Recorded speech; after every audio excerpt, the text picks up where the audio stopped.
Olá, meu irmão e minha irmã, eu sou Padre Marcelo da Diocese de Taubaté.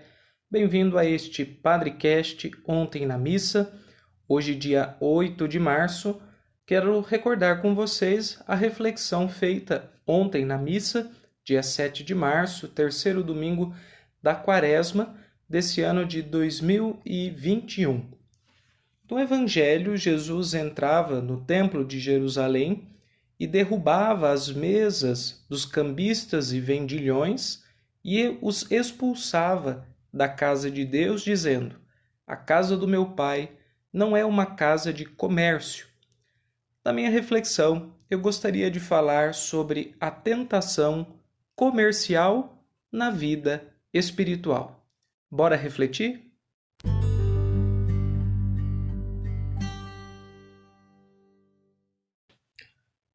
Minha reflexão terá 3 pontos. Num primeiro momento, falarei sobre a tentação do materialismo espiritual. Num segundo momento, sobre as relações comerciais com Deus. E num terceiro momento, sobre os índices de sucesso na vida espiritual. Tudo isso porque o texto bíblico de Jesus no templo com os vendilhões nos inspira uma reflexão sobre esse corte da vivência religiosa, um olhar comercial sobre a religião. Antes de entrar nesses pontos, eu gostaria de pontuar a seguinte questão. Jesus nunca teve problemas com os pecadores. Jesus sempre teve um caminho para os pecadores e até mesmo para o pecado. Jesus traz o caminho da salvação, o caminho da vida nova. O tempo da Quaresma é um tempo de conversão, é um tempo de deixar o pecado, mas o pecado não é o maior problema no caminho da vida espiritual. Porque, mesmo pecadores, se temos o coração aberto e a graça de Deus, nós conseguimos vencer e trilhar na santidade. Uma outra coisa que a gente escuta bastante é dizerem que o ser humano é o problema da igreja. Dizem, a igreja é divina e humana. No seu lado divino, a igreja é santa, boa, mas no seu lado humano ela é pecadora, ela é ruim, politiqueira. Na verdade, o lado humano da igreja também contém coisas boas, por 2 razões. Primeiro, porque a igreja se funda na humanidade de Jesus. Jesus é Deus, mas é a sua humanidade que inaugura a igreja. Então não podemos dizer que a humanidade seja, desse ponto de vista, um problema. Na verdade, é uma solução. E segundo, porque dentro da igreja existem pessoas excepcionais, sensacionais, pessoas que nos ajudam a ser mais próximos de Deus. São pessoas que também trazem caminho de solução e não tanto caminho de problema. É injusto com o ser humano e é injusto com a humanidade de Jesus dizer que a humanidade ou a natureza humana é o problema da igreja. Então, se o pecado ou os pecadores e a humanidade não são os maiores problemas, qual então seria o grande nó da vida religiosa? Eu faria uma hipótese para os tempos em que vivemos. O grande problema da vida religiosa é a comercialização da fé, a mercantilização da relação com Deus, a financiarização da vida espiritual. A fé, as religiões, as igrejas cristãs estão sendo engolidas por um mundo que só sabe pensar numericamente, o que tira a possibilidade de uma vida espiritual profunda, que é sempre mais qualitativa do que quantitativa. Dito isso, então, eu entro propriamente na minha reflexão a respeito desses problemas comerciais na nossa fé, já que é um grande problema dos tempos de hoje. O primeiro seria o materialismo espiritual. O que seria esse materialismo ou, como diz o Papa Francisco, o mundanismo espiritual? Seria quando nós substituímos a experiência da fé, o encontro com Deus, a relação com Jesus, a conversão da vida por objetos, por coisas, por estruturas, mas não tanto por uma vida realmente espiritual. Dou aqui alguns exemplos. Imagine aquela pessoa que tenha na sua casa uma coleção de objetos para Nossa Senhora, imagens, terços, medalhas, moedas, etc. Aquela pessoa pode achar que a sua coleção mariana torna o seu coração mais mariano, o que é uma inverdade. É possível ter uma coleção de coisas religiosas e é possível não ser nem um pouco religioso. O colecionismo ou a posse de objetos de religião não me faz mais religioso. O que me faz religioso é o grau de qualidade do meu coração diante de Deus. É a minha intimidade com Deus. Eu posso ter um terço, eu posso ter apenas uma Bíblia. Eu não preciso de 20 terços ou de 6 Bíblias de edições diferentes. Basta uma Bíblia, um terço, um livro espiritual significativo. Claro que a gente vai lendo outras coisas ao longo da vida, mas um livro de referência. Se eu aproveitá-los bem, eu já terei muita coisa. Talvez até mais, terei mais do que aqueles que têm coisas demais, mas o seu coração é pobre. Eis um problema da vida espiritual: ter muitas coisas fora e ter um coração interiormente empobrecido. Então, um primeiro exemplo do materialismo espiritual é quando nós confundimos ter coisas religiosas, objetos religiosos, com fé. São coisas diferentes, não estão necessariamente vinculadas. Uma segunda coisa diz respeito ao modo como nós entendemos a igreja mesma.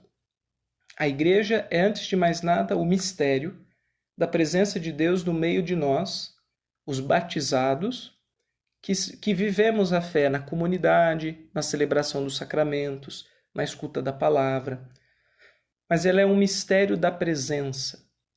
Quando nós nos esquecemos disso, a igreja também vai se tornando um lugar de coisas espirituais. Nós sabemos que a hóstia consagrada da missa é a presença real de Jesus. Mas algumas pessoas já não mais observam a presença real e observam a matéria do pão. Ficam presas na hóstia, no pão branco, naquele pedaço de trigo e água, e se esquecem da presença de Jesus. Então elas precisam daquele pedaço de pão, mas elas não olham para o que aquele pedaço de pão significa na sua profundidade, a presença de Jesus. É claro que isso é sutil, que no fundo é a mesma coisa, o objeto é o mesmo, né? O pão é o corpo do Senhor. Sob o aspecto de pão, temos a presença real. O que eu quero dizer é que algumas pessoas esquecem do mistério da Eucaristia e ficam presos na matéria da Eucaristia. Daí elas querem sempre a hóstia maior, porque acham que tem mais Jesus na hóstia maior. Ou elas, então, nem participam da missa. Isso já vi e é assustador. Pessoas que não participam da missa, chegam na missa só na hora da comunhão e querem receber a comunhão, dizendo que não conseguem passar o dia ou não podem passar o domingo se não receberem Jesus. Elas não estão preocupadas com Jesus, elas estão preocupadas só com aquela matéria do pão. A Eucaristia para elas é quase uma poção mágica, porque a cabeça está funcionando no materialismo espiritual. A missa para ela não significa nada, a escuta do Evangelho é à toa. O que ela quer é receber o pão. O mesmo acontece pensando em outro sacramento, o sacramento da confissão. Para muitas pessoas, a confissão não é realmente o sacramento da reconciliação, um momento de reencontro com Deus, de aprofundamento espiritual. A confissão é uma espécie de vale hóstia, ou um ticket da missa, da comunhão. Então a pessoa peca a semana toda e espera a sexta-feira chegar para confessar na sexta, porque no sábado à noite ou no domingo de manhã ela vai à missa. Então não se confessa na terça-feira, por quê? Porque, e se eu pecar até sexta-feira, daí eu não consigo receber a hóstia no domingo. Então a confissão ficou atrelada apenas à recepção da hóstia e não a uma vida com Jesus. São coisas bem diferentes. Então vemos que isso é um materialismo espiritual. E o que isso tem a ver com o evangelho de ontem dos vendilhões do templo? Ora, a lógica de mercado engoliu as religiões. E nós temos visto espiritualidades que estão vendendo Jesus na sua dimensão mais material. Então fazem todo um discurso da hóstia consagrada, do sacramento da confissão, da reza do terço, mas que no fundo não conduz a pessoa a uma intimidade com Deus, a uma mudança de vida e a uma santificação interior. No fundo, a única coisa que faz é estimular na pessoa um olhar material. Ela olha a matéria do terço, a matéria da palavra, a matéria do pão, mas tudo sem Jesus. Uma espiritualidade sem Jesus. Um corpo sem alma. Uma igreja sem a presença do ressuscitado, que é o crucificado. O primeiro cuidado que a gente tem que tomar na nossa fé é com o materialismo espiritual que nos ronda a todo momento.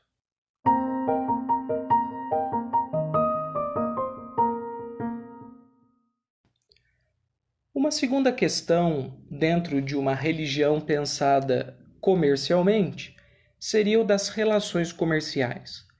Relações de compra e venda, relações de escambo, de troca de material, relações em que é preciso ter partida e contrapartida. Ou seja, não há gratuidade, não existe graça, não existe nada de graça nas relações comerciais. Tudo tem o seu preço.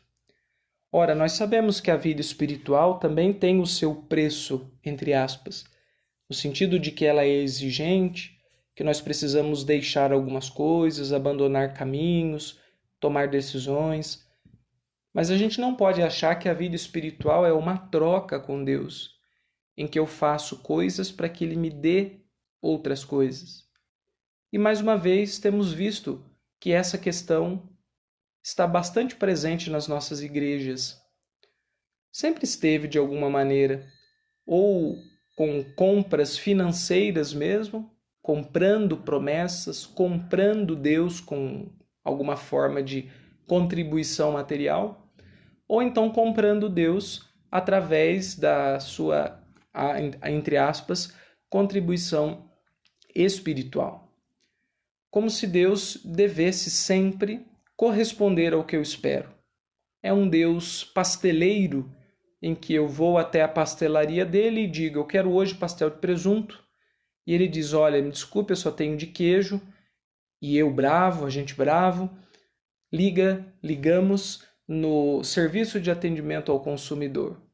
Logo queremos saber quem é o 0800 para a gente reclamar, que afinal de contas, como pode uma pastelaria não ter um pastel de presunto? O que isso tem a ver com a fé? Algumas pessoas fazem pedidos para Deus que Deus não irá atender. Seja porque são pedidos esdrúxulos, ou pedidos mesquinhos, ou ainda porque são pedidos que não são convenientes naquele momento da nossa vida. Ou nós não confiamos que Deus sabe o que é melhor para nós. O problema é que essa lógica da confiança exige a lógica da gratuidade. Eu sei que a graça de Deus não me faltará. Eu sei que o Senhor é o meu pastor e Ele me conduz. Eu sei que Deus virá ao meu socorro, em meu auxílio, de alguma maneira.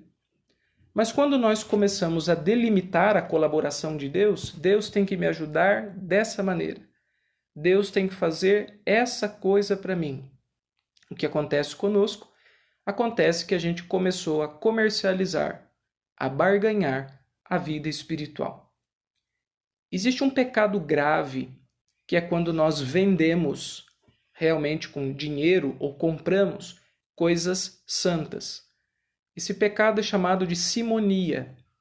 Ele aparece nos Atos dos Apóstolos quando uma figura, um homem chamado Simão o Mago, pergunta aos apóstolos quanto custa para ele comprar e adquirir o poder de milagres que os apóstolos tinham.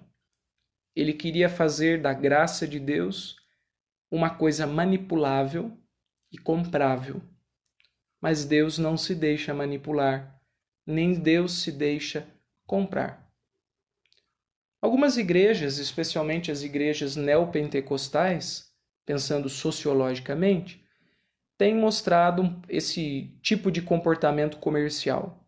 Existem igrejas evangélicas com pessoas muito sérias, com pastores muito sérios, mas algumas igrejas dessas que são abertas por pessoas inconsequentes e mais preocupadas em lucrar em cima do povo do que em conduzir o povo a Deus, tem muito forte esse discurso do comércio com Deus.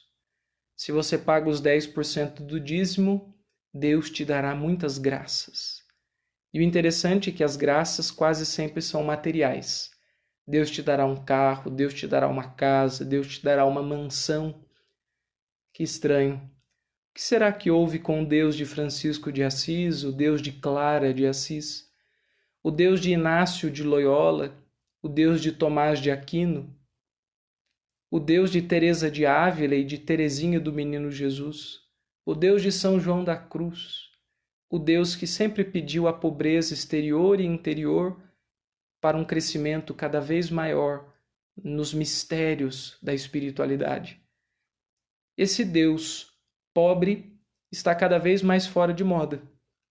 E colocando um Deus tio Patinhas à frente dos nossos altares, naturalmente que tudo vai se tornando uma espécie de banco, uma cooperativa financeira. E as igrejas são uma loteria, uma casa lotérica, uma casa de câmbio, em que a gente vai para fazer um conjunto de preces, um conjunto de ritos e trocar com a divindade favores. Eu te dou isso, Deus, desde que você me dê aquilo. Se você me fizer isso, eu vou te fazer tal coisa. Vamos comercializando Deus. E com isso matamos a gratuidade, matamos a intimidade, matamos a relação de filhos com o Pai Celestial. Uma segunda preocupação que a gente precisa ter é: a nossa relação com Deus é uma relação de troca? Ela é mercantil? Então, nós nos empobrecemos na nossa vida espiritual.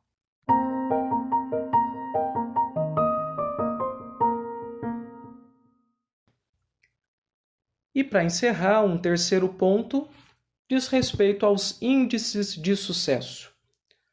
No mundo do mercado, nós encontramos diversos indicadores de que uma empresa, um comércio, tem sucesso.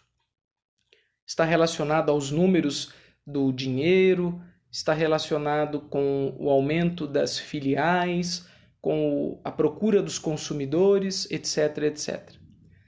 Quais são os indicadores de uma espiritualidade profunda? No discurso atual, materialista, espiritualmente falando, comercial, do ponto de vista das relações, os indicadores se tornaram também materiais e comerciais. Começamos a achar que quem tem mais posses tem mais Deus. Isso é uma tendência que surgiu no início da modernidade, com diversos pensadores religiosos, mas que não corresponde à tradição bíblica, nem às fontes da fé católica propriamente dita. É claro que a pobreza involuntária e injusta, aquela pobreza que fere, que destrói a vida das pessoas, essa pobreza deve ser erradicada. E é compromisso de cada cristão trabalhar para que o mundo seja menos pobre, para que as pessoas não vivam na miséria, para que todos tenham condições dignas de vida. Isso é verdade. Mas medir a presença do Espírito Santo, a graça de Deus ou a profundidade espiritual pelas posses é mesquinho e mentiroso. Porque Deus se faz presente na qualidade do coração, como eu dizia antes. Uma pessoa pode não ter quase nada de posses e pode ter um coração repleto de Deus. Outras pessoas podem ter muitas condições financeiras, culturais, e ainda assim também ter o coração cheio de Deus. Então veja que um dos índices da espiritualidade é o coração e a sua profundidade. Não tem nada a ver com posse, não tem nada a ver com conta bancária, nem com o carro do ano, como prometem algumas igrejas que Deus nos dará o carro do ano. Que bom se todos puderem ter os seus meios de transporte. Mas que Deus cruel seria se Deus fosse tão exclusivo para alguns, dando tantas coisas boas para alguns e deixando outros penarem no sofrimento de uma vida miserável. Nós começamos a aplicar os nossos critérios humanos na espiritualidade. É aí que nós nos enganamos. Um segundo critério que às vezes nós usamos é o critério da felicidade plena, como se ter Deus fosse o tempo todo se sentir feliz. E aqui eu estou usando feliz no sentido pobre do termo. É como se eu tivesse que dar risada o tempo todo, estar bem o tempo todo, não ter nenhum problema, como se felicidade desse jeito fosse possível. E eu começo a medir então a presença de Deus pelo meu grau de felicidade. A felicidade realmente decorre da presença de Deus. Deus também é causa de felicidade, causa de alegria, mas não esse tipo de alegria. Basta olhar a vida de Jesus. Jesus também teve sofrimentos em sua vida. E nós, que somos os discípulos dele, conosco também não seria diferente. O mestre, o discípulo, não é maior do que o seu Senhor. Se o mestre sofreu, os discípulos também passarão por dificuldades. E aqui eu não quero pintar um quadro depressivo, triste, mas recordar que a tristeza faz parte da vida, que a frustração também compõe o nosso cotidiano, que nem sempre nós conseguiremos o que queremos e isso não significa que Deus nos abandonou. Há pessoas que têm um coração muito alegre, mesmo sem ter uma vida religiosa. Então veja, o indicador falha nesse caso. E tem pessoas de vida religiosa que vivem entristecidas. E aí, como explicar isso? Não é a alegria do temperamento ou o bem-estar constante que define a presença de Deus. Seria uma outra alegria, mais sutil, talvez diria assim, mais funda, porque se encontra mais na raiz da alma, e que sustenta e alivia e enche de esperança os corações, que indique mais a presença de Deus. Tem pessoas que riem às gargalhadas, mas quando acontece um primeiro problema se desmontam, perdem toda a sua força, perdem toda a sua esperança. É uma alegria que não se sustenta. Então, a felicidade, o bem-estar diário, não designa a presença de Deus. Às vezes Deus está nos corações mais sutis e naquelas pessoas que não sorriem o tempo todo, mas que têm o coração preenchido de alguma maneira pela presença de Jesus, pelo toque do Espírito Santo. Então a terceira coisa que eu alertaria é cuidado, cuidemos, para a gente não medir a presença de Deus com coisas ou superficiais, ou materiais, ou em alguns casos mesquinhas mesmo. Vale aqui aquela indicação de Santo Agostinho, numa de suas homilias do Pentecostes. Como saber que Deus me deu o Espírito Santo? Eu sei que Deus me deu o Espírito se eu sou capaz de amar. Se eu sou capaz do amor caridade, que é o amor cristão, isto é, o amor que socorre os irmãos, que ajuda o próximo, que cura as feridas, se eu sou capaz de amar, eu posso dizer que o Espírito Santo está em mim. Se eu não sou capaz de amar, são outros espíritos que estão se movendo dentro de mim. O amor é um bom indício da presença de Deus, da espiritualidade real, e não as posses e as coisas materiais.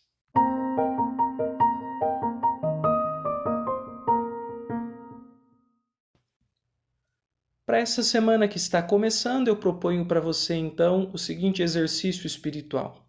Olhe para a sua vida, para o seu relacionamento com Deus e se pergunte se você tem procurado profundidades, ou se você tem caído, quase que inconscientemente, em lógicas de mercado. A sua espiritualidade é uma espiritualidade voltada para Jesus, para o Espírito Santo, para um coração rico, ou sua espiritualidade está presa em coisas, em barganhas com Deus e em busca de resultados materiais? Como eu disse, as coisas materiais também nos ajudam, todos nós precisamos de uma vida digna, mas quando religião vira mercado, a religião vai deixando cada vez mais de cumprir o seu papel, que é estabelecer conexões com Deus, conexões gratuitas, íntimas e de desenvolvimento real da nossa própria interioridade. No início final da Idade Média, início da modernidade, houve um monge chamado Savonarola que dizia assim: no começo da igreja tínhamos padres de ouro com cálices de barro. Hoje temos padres de barro com cálices de ouro em suas mãos. É uma frase bastante aguda, profética, mas que se aplica a todos os cristãos. Não adianta termos tudo de ouro se somos de barro. Pela nossa vocação, somos nós e não as nossas coisas que, em primeiro lugar, devemos ser de ouro. É o nosso coração que deve ser precioso pela presença de Deus. Avalie a sua espiritualidade, faça um exame de consciência sobre a sua prática religiosa e tome decisões por viver uma fé mais profunda e voltada realmente para Jesus.